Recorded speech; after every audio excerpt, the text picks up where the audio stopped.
बोडो साहित्य सभा के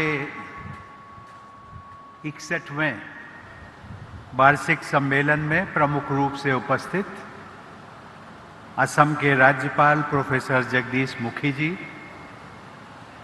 असम के मुख्यमंत्री डॉक्टर हिमंत बिश्व शर्मा जी, सिक्किम के मुख्यमंत्री श्री प्रेम सिंह तमंग जी, मेघालय के मुख्यमंत्री श्री कॉनराड संगमा जी, विधानसभा के अध्यक्ष श्री विश्वजीत दैमारी जी, असम के cabinet minister Shri UG Brahma ji, Rajya Sabha सांसद श्री रवंगवरा नारजारी जी, बोडोलैंड टेरिटोरियल काउंसिल के chief executive member Shri Pramod बोरो जी,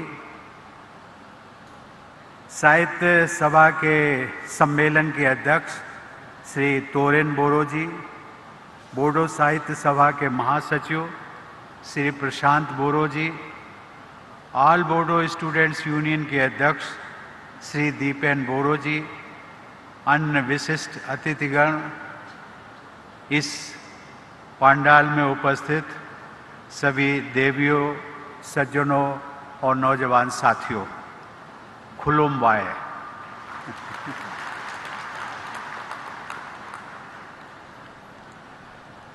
बोडो भाषा साहित्य तथा संस्कृति के गौरव को बढ़ाने के लिए मैं आप सबकी सराहना करना चाहता हूं। मुझे इस समारोह में शामिल होकर के बहुत प्रसन्नता हो रही है। इस सम्मेलन के सभी आयोजकों को मैं हार्दिक बधाई देता हूं।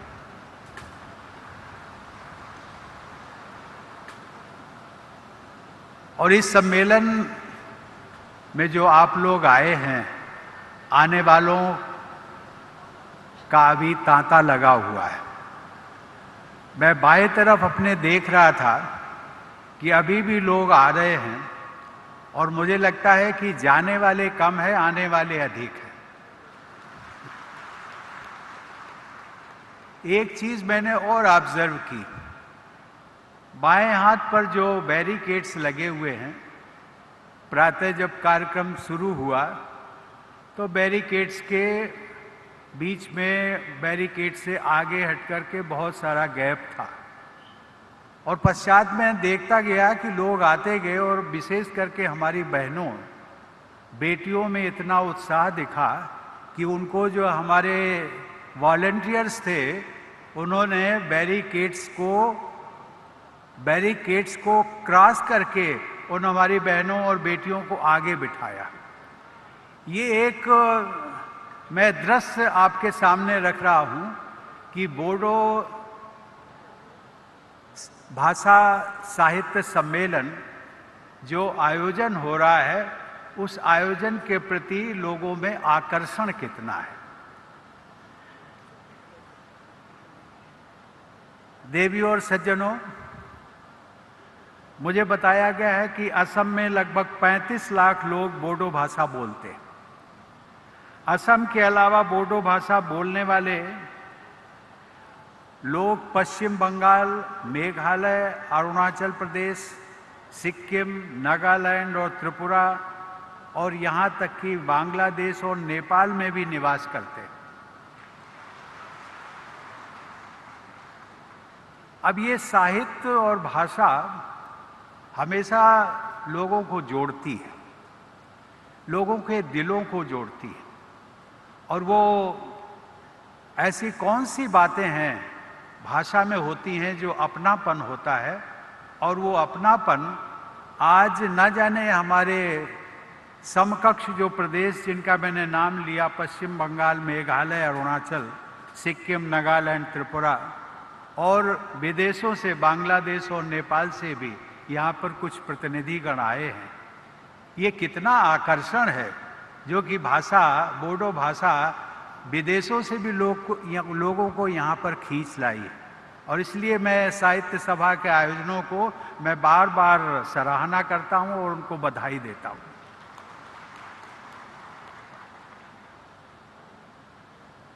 आप सब लोगों ने देखा मुझे भी देखकर प्रसन्नता हुई कि सिक्किम तथा मेघालय के मुख्यमंत्री भी इस समारोह में उपस्थित हैं। मेघालय के मुख्यमंत्री संगमा जी का उद्बोधन भी हम सब लोगों ने सुना और सिक्किम के मुख्यमंत्री प्रेम सिंह तमांग जी से मैं पूछ रहा था कि आप क्यों नहीं बोल रहे, तो उन्होंने कहा नहीं, ये कार्यक्रम तो अभी चलने वाला है और मैं बोलूँगा। मैंने कहा बहुत अच्छा है, क्योंकि मेरे समक्ष आप बोलते तो समय सीमा रहती और जब मैं चला जाऊंगा तो आप खुल करके बोलिएगा। ये भी मुझे प्रसन्नता की बात है कि जैसा मैंने अभी उल्लेख किया कि बांग्लादेश और नेपाल के बोडो भाषी प्रतिनिधि भी यहाँ उपस्थित हैं।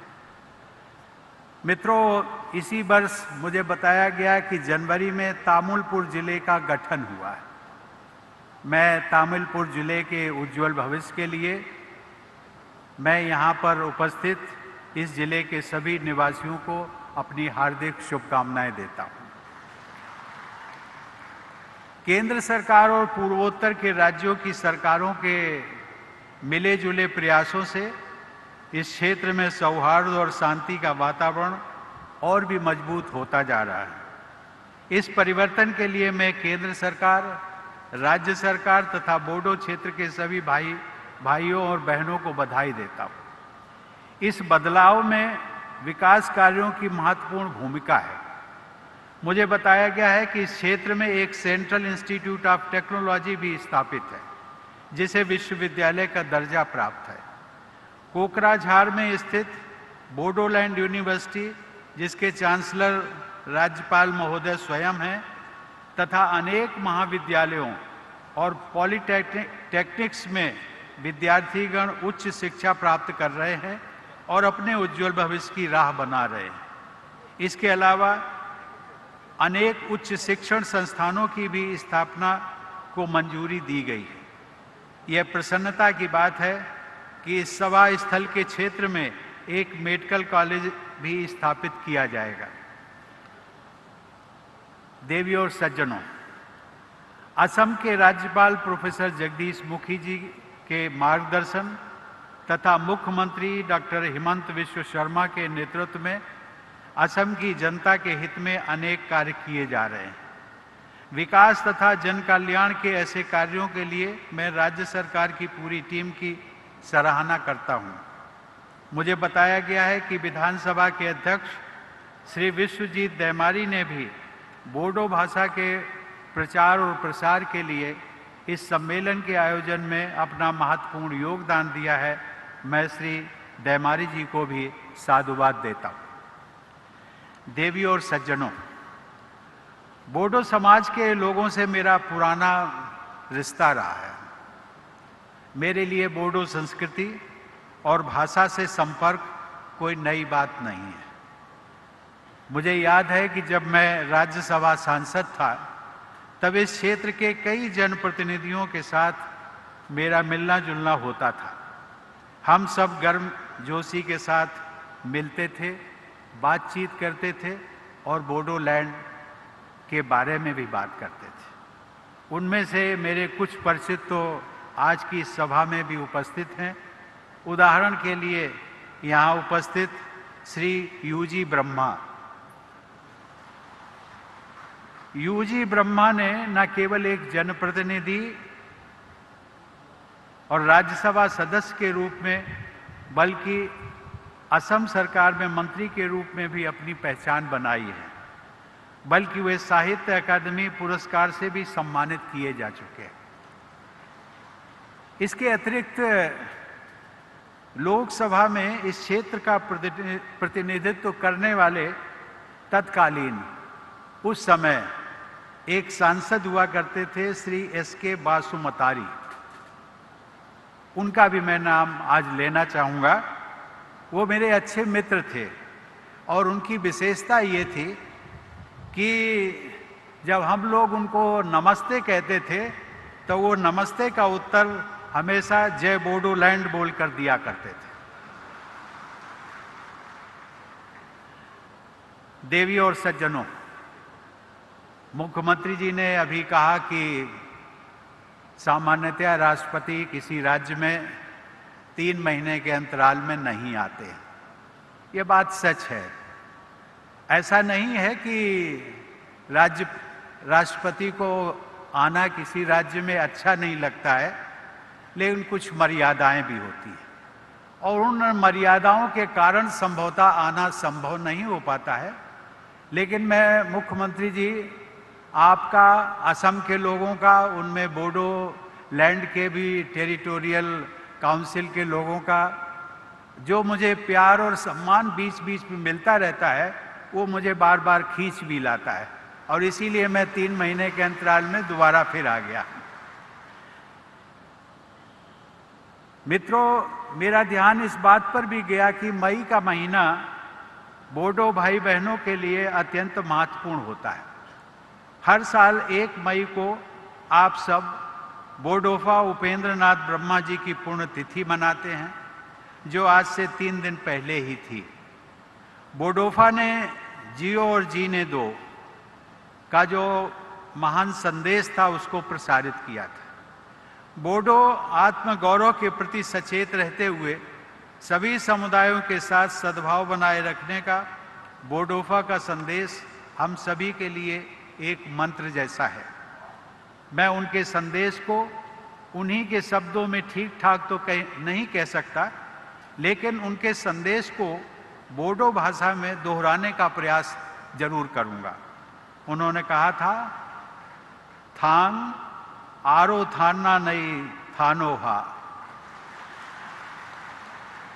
देवियों और सज्जनों, शिक्षा के माध्यम के रूप में बोडो भाषा को मान्यता देने का उत्सव वर्ष 1963 से प्रतिवर्ष 18 मई को मनाया जाता है।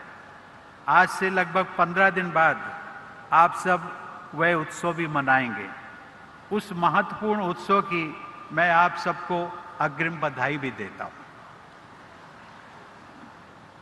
देवियों और सज्जनों, बोडो भाषा साहित्य तथा संस्कृति के उत्थान हेतु लगभग 70 वर्षों से अमूल्य योगदान देने के लिए बोडो साहित्य सभा का प्रयास उल्लेखनीय है।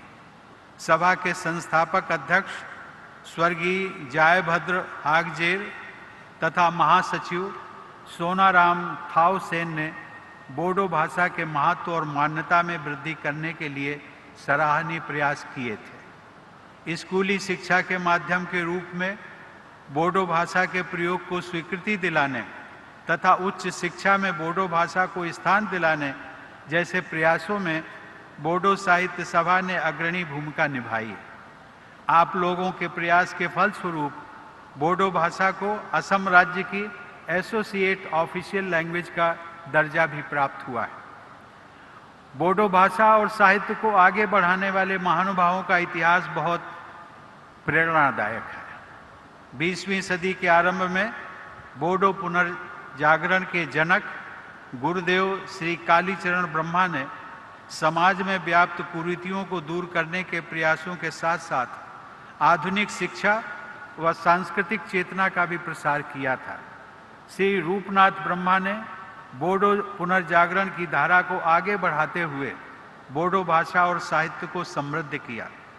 बोडो भाषा और साहित्य के विकास में बीबर नामक पत्रिका का भी बहुत महत्वपूर्ण योगदान माना जाता है, जिसका प्रकाशन आज से लगभग 100 वर्ष पहले सन 1924 में शुरू हुआ था। उसके संपादक श्री सतीश चंद्र बासुमतारी ने उस पत्रिका के माध्यम से बोडो समाज, भाषा और साहित्य में एक नई जागृति उत्पन्न की थी। देवियों और सज्जनों, श्री मदाराम ब्रह्मा ने बोडो नाटक और कविता के साथ साथ शिक्षा और समाज सुधार के क्षेत्र में अपनी छाप छोड़ी थी। पद्मश्री का सम्मान प्राप्त करने वाले बोडो समुदाय के प्रथम व्यक्ति के रूप में उनका विशेष स्थान है। साहित्य अकादमी पुरस्कार से सम्मानित श्री ब्रजेंद्र कुमार ब्रह्मा बोडो साहित्य सभा के अध्यक्ष भी रहे। प्रखर सामाजिक चेतना से युक्त साहित्य की रचना करने वाले तथा बोडो साहित्य सभा के पूर्व अध्यक्ष डॉक्टर कामेश्वर ब्रह्मा को सन 2016 में पद्मश्री से सम्मानित किया गया था। सन 2005 में साहित्य अकादमी पुरस्कार से सम्मानित डॉक्टर मंगल सिंह हाजोवरी को वर्ष 2021 के लिए पद्मश्री से अलंकृत करने का सुअवसर मुझे भी प्राप्त हुआ था। इस संदर्भ में मैं ये भी कहना चाहूँगा कि मंगल सिंह हाजोवरी और नीलकमल ब्रह्मा जैसे अनेक बोडो रचनाकारों ने पर्यावरण को बचाने की चिंता से प्रेरित रचनाएं की हैं। मानवता के समक्ष उपस्थित ऐसी गंभीर चुनौती के विषय पर लेखन करना बोडो साहित्य की प्रासंगिकता का प्रभावशाली उदाहरण है। बोडो साहित्य को अनेक रचनाकारों ने समृद्ध किया है, जिनमें से समय के अभाव के कारण कुछ नामों का ही मैंने उल्लेख किया है। देवियों और सज्जनों, बोडो और असमिया भाषाओं और संस्कृतियों के बीच सौहार्द के उदाहरण के रूप में मैं श्री सीतानाथ ब्रह्मा चौधरी का भी उल्लेख करना चाहूँगा। वे बोडो और असमिया दोनों ही भाषाओं में उत्कृष्ट लेखन करते थे। वे असम साहित्य सभा के अध्यक्ष चुने गए। यही नहीं, उनके नाम पर असम साहित्य सभा द्वारा सीतानाथ ब्रह्मा चौधरी पुरस्कार भी दिया जाता है। बोडो अस्मिता तथा अन्य समुदायों के साथ सौहार्दपूर्ण सह अस्तित्व का आदर्श सीतानाथ ब्रह्मा चौधरी के जीवन और कृतियों में भी देखा जा सकता है। बोडो भाषा की रचनाओं के आधार पर अब तक 17 रचनाकारों को साहित्य अकादमी पुरस्कार प्रदान किए जा चुके। मैंने देखा है कि उनमें 10 पुरस्कार कविता की पुस्तकों के आधार पर दिए गए। इससे बोडो रचनाकारों में कविता के प्रति स्वाभाविक रुझान का अनुमान दिखाई पड़ता है। मुझे ये जानकर प्रसन्नता हुई कि अनेक महिलाएं बोडो साहित्य की विभिन्न विधाओं में साहित्य का सृजन कर रही हैं। लेकिन यह भी देखने में आया है कि मौलिक रचनाओं के लिए साहित्य अकादमी पुरस्कार प्राप्त करने वाले वरिष्ठ रचनाकारों में केवल 2 महिलाओं का ही नाम है। मैं चाहता हूं कि महिला रचनाकारों को राष्ट्रीय स्तर पर और अधिक मान्यता प्राप्त हो। मैं चाहूंगा कि बोडो साहित्य सभा द्वारा महिला रचनाकारों को प्रोत्साहित करने के लिए विशेष प्रयास किए जाए। देवियों और सज्जनों, किसी भी साहित्य को जीवंत और प्रासंगिक बनाए रखने के लिए युवा पीढ़ी की भागीदारी अत्यंत महत्वपूर्ण होती है। अतः बोडो साहित्य सभा द्वारा युवा रचनाकारों को भी विशेष प्रोत्साहन दिया जाना चाहिए। देवियों और सज्जनों, बोडो भाषा को संविधान की 8वीं अनुसूची में शामिल करने हेतु संविधान संशोधन वर्ष 2003 में हुआ और उसकी घोषणा जनवरी 2004 में की गई। उस समय भारत रत्न श्रद्धेय श्री अटल बिहारी वाजपेयी जी देश के प्रधानमंत्री थे। कवि हृदय वाजपेयी जी के व्यक्तित्व में भाषा, साहित्य और संवेदना के प्रति अनुराग झलकता था। आज के इस महत्वपूर्ण अवसर के समारोह के अवसर पर मैं उनकी स्मृति को भी नमन करता हूँ। बोडो साहित्य सभा के उद्देश्यों और लक्ष्यों में मातृभाषा के जरिए शिक्षा प्रदान करने पर भी जोर दिया गया है। आपकी सभा का यह उद्देश्य राष्ट्रीय शिक्षा नीति 2020 में यह निहित मूलभूत सिद्धांतों के अनुरूप भी है। इस शिक्षा नीति में भी मातृभाषा को शिक्षा के माध्यम के रूप में अपनाए जाने की सिफारिश की गई है। मुझे यह जानकर प्रसन्नता हुई कि बोडो भाषा में अन्य भाषाओं की रचनाओं का अनुवाद बड़े उत्साह के साथ किया जा रहा है। यह किसी भी जीवंत साहित्यिक समुदाय की पहचान है। मुझे विश्वास है कि ऐसे अनूदित साहित्य से बोडो भाषा के पाठकों को अन्य भारतीय भाषाओं के साथ साथ विश्व साहित्य से परिचित होने का अवसर मिलेगा। मुझे यह भी जानकर प्रसन्नता हुई कि साहित्य अकादमी, संगीत नाटक अकादमी, ललित कला अकादमी, केंद्रीय हिंदी निदेशालय, भारतीय भाषा संस्थान तथा वैज्ञानिक एवं तकनीकी शब्दावली आयोग जैसे केंद्र सरकार के संस्थान बोडो भाषा के प्रसार में अपना महत्वपूर्ण योगदान दे रहे हैं। मित्रों, भाषा भाषा होती है।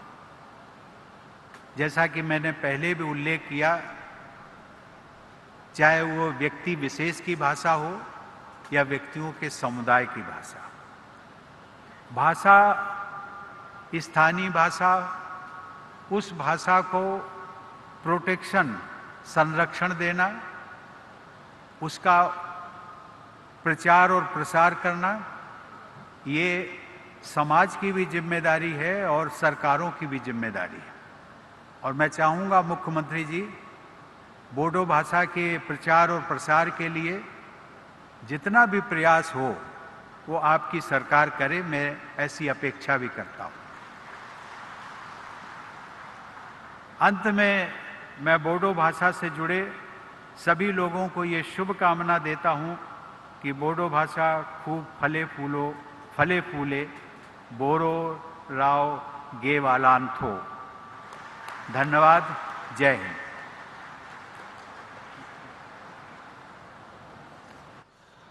हिंद।